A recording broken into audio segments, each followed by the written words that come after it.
जय श्री कृष्ण। राधे राधे।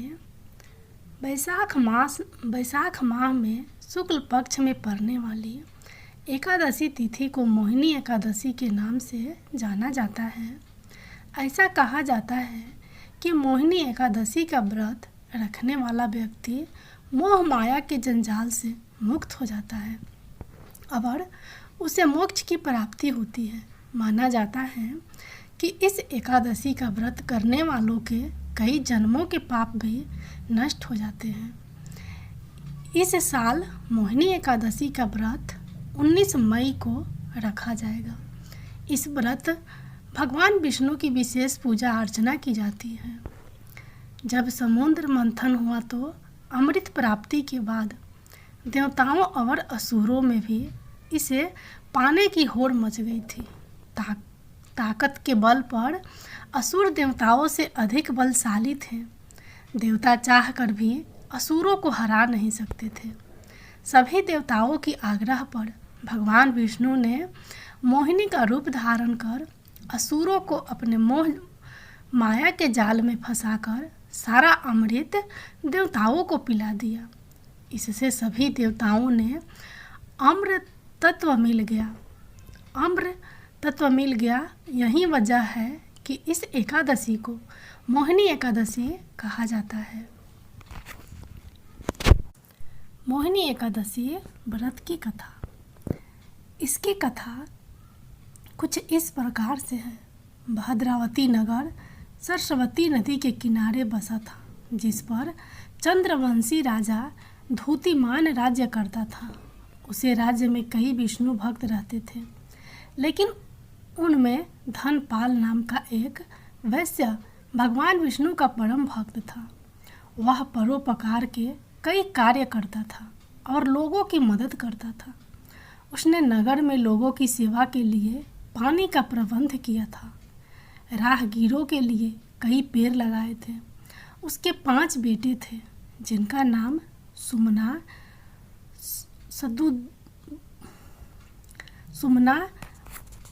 सदुबुद्धि, मेधावी, सुकृति और धृष्ट बुद्धि था।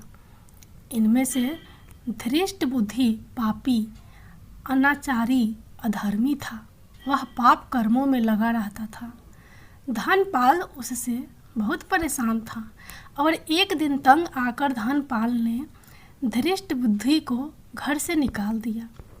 बेघर और निर्धन होने पर उसके दोस्तों ने भी उसका साथ छोड़ दिया।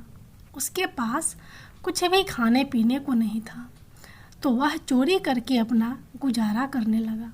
एक बार उसे राजा ने पकड़ लिया, लेकिन धर्मात्मा पिता की संतान होने के कारण छोड़ दिया गया। दूसरी बार पकड़ा गया तो राजा ने उसे जेल में डाल दिया। दूसरी बार चोरी करते हुए पकड़ा गया तो उसे नगर से बाहर कर दिया गया। एक दिन वह भूख प्यास से परेशान होकर इधर उधर घूम रहा था। तभी उसे कौंडिन्य ऋषि के आश्रम दिखा और वह वहां चला गया। वह बैसाख का महीना था। ऋषि गंगा स्नान करके आए थे। उनके गीले वस्त्रों के छींटे उस पर पड़े। ऐसे में गंगा जल की छींटे से धृष्ट बुद्धि को कुछ बुद्धि आई।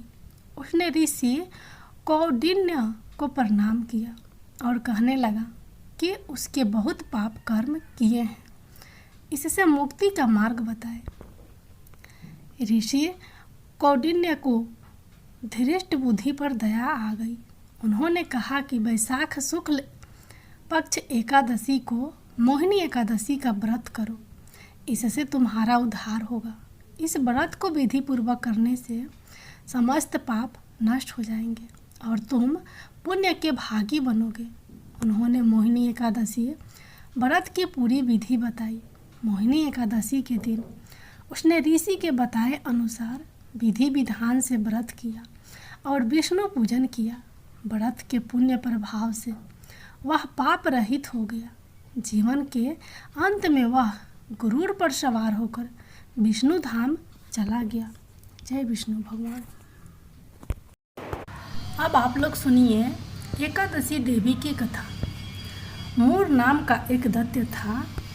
रावण और कंस की तरह वह भी बड़ा आतंक मचाता था।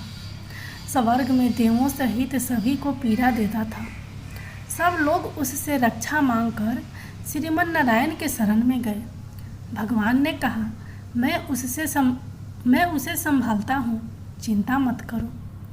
भगवान मूर के साथ युद्ध करने लगे, लेकिन अपनी सारी शारीरिक शक्ति लगाकर भी भगवान कुछ नहीं कर सके। भगवान के युद्ध के मैदान से पलायन करना पड़ा।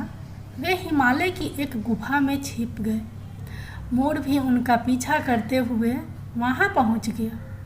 भगवान ने ध्यान करना शुरू किया और उनके मन से एक शक्ति उत्पन्न की, उनकी मानसिक शक्ति। इस शक्ति ने बाहर आकर मूर को अपनी तलवार से मार डाला। चूंकि यह देवी उनके मन भगवान की 11वीं इंद्रिय से निकली थी, इसलिए भगवान ने उन्हें एकादशी के नाम से पुकारा। एकादशी माता की उत्पत्ति का दिन उनके नाम से ही जाने जाने लगा। माता एकादशी के अंतिम चरण के दौरान उत्पन्न हुई थी। इसे जयंती कहते हैं और उन्होंने द्वादशी के पहले चरण के दौरान दैत्य को मार डाला था। इसे समरंती कहते हैं। भगवान ने घोषणा की कि एकादशी के दौरान देवी के इस महान कार्य के कारण पूरे जगत में कोई भी पाप नहीं रहेगा। लेकिन पाप तो पहले से ही है। जब उसने यह सुना, पाप पुरुष आश्चर्य की तलाश में इधर उधर भागने लगा। एकादशी के दौरान वह कहाँ रहेगा? वह जहाँ भी गया, सभी ने उसे आश्चर्य देने से इनकार कर दिया। एकादशी के दौरान उसे आश्चर्य देने के लिए सहमत हुआ। अंत में अन्न यानी भोजन एकादशी के दौरान उसे आश्चर्य देने के लिए सहमत हुआ। यानी तो एकादशी के दौरान सभी पाप भोजन में आश्चर्य लेते हैं। जो कोई एकादशी के दौरान भोजन करता है, ये पाप उस व्यक्ति में प्रवेश करेंगे और रोग, समस्या, हानि, परेशानी इत्यादि बन जाएंगे। एकादशी देवी को विष्णु कन्या भी कहा जाता है, क्योंकि वह भगवान की मानस पुत्री है। उनकी मूर्ति पूरी जगन्नाथ मंदिर और द्वारका धाम में है। भगवान के धर्म की रक्षा के लिए जितने भी अवतार हैं, वे सभी एकादशी के दिन ही हुए हैं। इसलिए यह इतना पवित्र दिन है। अब आप लोग सुनिए एकादशी पर सुने जाने वाले राजा धर्मकीर्ति की कथा। गावल मुनि का भद्रशील नाम का एक पुत्र था। भद्रशील ने छोटी उम्र से ही एकादशी व्रत का पालन करना शुरू कर दिया। मुनि ने उन्हें ऐसा करने के लिए कभी नहीं कहा था। एक बार मुनि ने भद्रशील से पूछा कि उन्हें इस व्रत को करने किसने कहा है। भद्रशील ने कहा कि मैं कई जन्मों से एकादशी व्रत करता आ रहा हूँ। आमतौर पर किसी को भी पिछला जन्म याद नहीं रहता। जब तक आप माँ के गर्भ में होंगे, तब तक आपको अपने पिछले जन्मों की याद रहेगी, लेकिन जन्म से ठीक पहले यह स्मृति मिट जाती है। लेकिन भद्रशील को अपने पिछले जन्म की याद उस समय भी थी। यह एकादशी व्रत की शक्ति थी जिसका वे पालन करते थे। वे एक पूर्व जन्म में धर्मकीर्ति नामक राजा थे। धर्मकीर्ति बहुत क्रूर था। उसे कोई पसंद नहीं करता था। ऐसा कोई पाप नहीं था जो उसने नहीं किया हो। एक बार वह अपने सैनिकों के साथ शिकार पर गया। उसने एक हिरण को देखा और अपने सैनिकों को उस हिरण को चारों ओर से घेरने के लिए कहा। राजा ने कहा कि जो भी हिरण को भागने देगा उसका पूरा परिवार मार डाला जाएगा। हिरण ने यह सुना और सोचा, बेचारे सैनिक, मैं उनमें से किसी को भी कुछ होने नहीं दूंगा। हिरण राजा के पास से निकल भागा। राजा ने हिरण का पीछा किया। सूर्यास्त होते राजा एक घने जंगल के अंदर फंस गया। हिरण कहीं दिखाई नहीं दे रहा था। राजा ने एक पेड़ के नीचे रात बिताई। उसने दिन भर में कुछ भी नहीं खाया था। उसे चारों ओर से खतरनाक जानवरों के गुर्राने की आवाज़ सुनाई दे रही थी। वह सो नहीं सका। राजा ने डर से श्री हरि परमात्मा से प्रार्थना करना शुरू कर दिया। फिर सुबह होते ही उसकी मृत्यु हो गई। यमदूत आए और उसे यमराज के पास ले गए। यमराज ने पूछा, तुम लोग इन्हें यहाँ क्यों लाए हो? इनका स्थान वैकुंठ में भगवान महाविष्णु के बगल में है। लेकिन राजन, यह तो महापापी है। नहीं, वह सब चला गया है। ये अब पवित्र है। जिस दिन उनकी मृत्यु हुई वह एकादशी थी। उन्होंने दिन भर उपवास किया और रात में जागते हुए श्री हरि का स्मरण किया। उनके सारे पाप दूर हो गए, वे पवित्र हो गए। यमराज ने स्वयं एक स्वर्ण रथ बुलवाया और राजा को वैकुंठ में भेज दिया। जब लोगों को इस बारे में पृथ्वी पर पता चला तो वे सभी एकादशी का पालन करने के लिए और अत्यधिक उत्साहित हो गए।